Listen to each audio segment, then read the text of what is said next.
नमस्कार बच्चों। तो आज हम नेक्स्ट प्रमस्तिष्क के बारे में देखेंगे। तो प्रमस्तिष्क का सबसे बड़ा भाग या मस्तिष्क का सबसे बड़ा भाग है। यह दो प्रमस्तिष्क अर्धगोलों से बना होता है। दृढ़ तंतु और नाड़ी क्षेत्र इन दो अर्धगोलों को जोड़ते हैं। मस्तिष्क का 2/3 भाग प्रमस्तिष्क में व्याप्त होता है। इसी कारण प्रमस्तिष्क को बड़ा मस्तिष्क भी कहा जाता है। प्रमस्तिष्क की बाह्य सतह जो होती है अत्यधिक मुड़े हुए अनियमित घेरों से युक्त और रोएदार होती है, जिन्हें हम लोग क्या कहते हैं, संवलन करते हैं अथवा लपेट कहते हैं। इनके कारण प्रमस्तिष्क के पृष्ठभाग का क्षेत्रफल बढ़ता है तथा तंत्रिका कोशिकाओं को पर्याप्त जगह प्राप्त होती है। अनुमस्तिष्क, यह मस्तिष्क का क्या है, सबसे छोटा भाग होता है। यह मस्तिष्क कोटर के पीछे की ओर प्रमस्तिष्क के नीचे की ओर होता है। इसका पृष्ठभाग घेरों के बदले शीर्ष और गर्त के रूप में होता है। मस्तिष्क पुष्ठ देखते हैं। यह मस्तिष्क का क्या है, पश्च भाग है। इसके ऊर्ध्वतल में दो त्रिभुजाकार सम्मुखी रचनाएं होती हैं, उन्हें पिरामिड कहते हैं। और इसके पश्च भाग का आगे मेरुरज्जु में रूपांतरण होता है। देखिए जो यहाँ पे दिया है मेरुरज्जु, ये पिछला भाग है, यहाँ पे मेरुरज्जु दिया। अब इसके बाद हम देखेंगे आगे कि मेरुरज्जु किसे कहते हैं। यह केंद्रीय तंत्रिका संस्थान का भाग है तथा यह कशेरुदंड में स्थिर होता है। इसका अग्र और पश्चिम हिस्सा कुछ चपटे आकार का होता है और पिछला हिस्सा कुछ तंतुमय धागे जैसा होता है। इसे तंतुमय पुच्छ कहते हैं।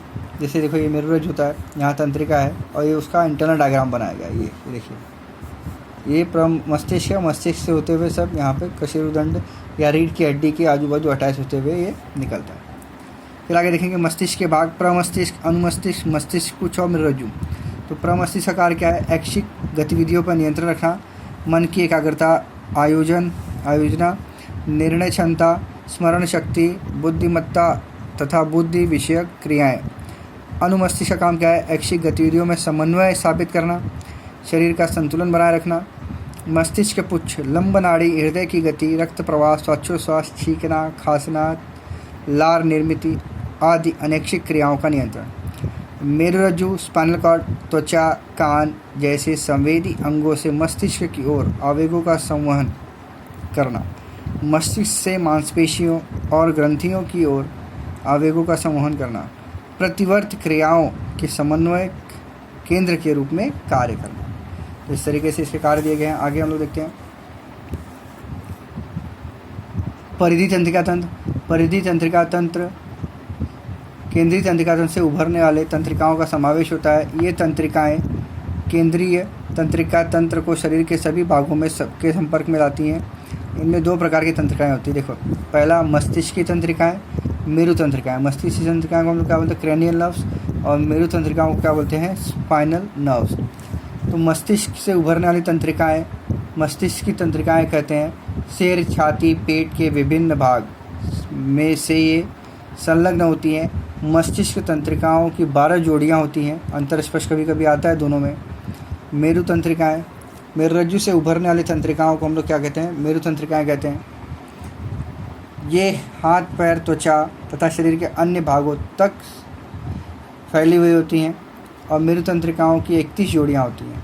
स्वयं शासित तंत्रिका तंत्र, हृदय, फेफड़े, उदर जैसे अनैच्छिक अंगों को तंत्रिकाओं द्वारा स्वयं शासित तंत्रिका तंत्र बनता है। अपनी इच्छानुसार हम इसे क्या कहते हैं, नियंत्रित कर सकते हैं। फिर प्रतिवर्ती क्रिया, रिफ्लेक्स एक्शन किसे कहते हैं, हमारे आसपास जो भी एनवायरनमेंट होता है, जो भी पर्यावरण होता है, उसके प्रति हमारा जो रिप्लाई होता है, हम जो उसका उत्तर देते हैं, वो क्या होती है, प्रतिवर्ती क्रिया कहलाती है। अपने आसपास की किसी घटना पर अनैच्छिक रूप से क्षण मात्र में दी हुई प्रतिक्रिया को क्या कहते हैं, प्रतिवर्ती क्रिया कहते हैं। इसको अंडरलाइन कर लो। जैसे गर्म तवे को हमारा हाथ लगता है तो हम तुरंत हाथ पीछे ले लेते हैं, है ना। वो क्या कहलाता है, प्रतिवर्ती क्रिया, जिसमें हम सोचते नहीं हैं, तुरंत हमारा काम होता है। तो वही यहाँ पे डायग्राम बनाया है और यहाँ पे दिया गया है। फिर रासायनिक नियंत्रण, शरीर में संप्रेरक नामक रासायनिक पदार्थ द्वारा भी समन्वय और नियंत्रण किया जाता है। संप्रेरकों का स्राव अंतःस्रावी ग्रंथियों से होता है और इन्हें नलिका विहीन ग्रंथियाँ कहते हैं, क्योंकि संप्रेरकों को जाने के लिए किसी विशिष्ट प्रकार के नलिकाएं नहीं होती हैं, उनका जो प्रवाह होता है वो सीधे रक्त में हो जाता है, इसलिए हम लोग उसे क्या कहते हैं, अंतःस्रावी या नलिकाविहीन ग्रंथि कहते हैं, या फिर अंतःस्रावी ग्रंथियाँ। अंतःस्रावी ग्रंथियाँ यह शरीर में निर्धारित स्थान पर होती हैं, फिर भी उनके संप्रेरक शरीर के सभी अंगों भागों में रक्त द्वारा पहुँचाए जाते हैं। फिर अंतःस्रावी ग्रंथियाँ तंत्रिका तंत्र के साथ नियंत्रण तथा समन्वय का उत्तरदायित्व पूर्ण करती हैं। शरीर की विभिन्न क्रियाओं का नियंत्रण और एकात्मीकरण करने का कार्य ये दोनों संस्थान एक दूसरे के सहयोग से करते हैं। इन दोनों तंत्रों में महत्वपूर्ण अंतर है कि तंत्रिका आवेग बहुत ही शीघ्र गति वाला अल्पकालीन होता है, जबकि संप्रेरक का जो आवेग होता है, क्रियाएँ होती हैं, वो बहुत मंद गति से और दीर्घकालीन होती हैं। तो ये दिया है डायग्राम, यहाँ पर दिए गए हैं सब, हर एक ग्रंथियों के नाम दिए गए हैं। आगे जो है अंतःस्रावी ग्रंथियाँ के नाम और उनके स्थान और संप्रेरक कहाँ पाए जाते हैं और उनके कार्य, ये भी इम्पोर्टेंट, इसको आप पढ़ लीजिए। और बाकी हम नेक्स्ट लेक्चर में देखेंगे इसका जो भी कार्य है, प्रत्येक ग्रंथि का नाम दिया, प्रत्येक संप्रेरक का नाम दिया, उसके सामने उससे कार्य दिए और कहाँ पाया जा रहा है वो दिया, ग्रंथि कहाँ से उसका संप्रेरक निकल रहा है। ओके, तो ये कर लीजिए। इसके बाद हम लोग आगे की कक्षा में नेक्स्ट पार्ट देखेंगे, आगे का चैप्टर देखेंगे। धन्यवाद।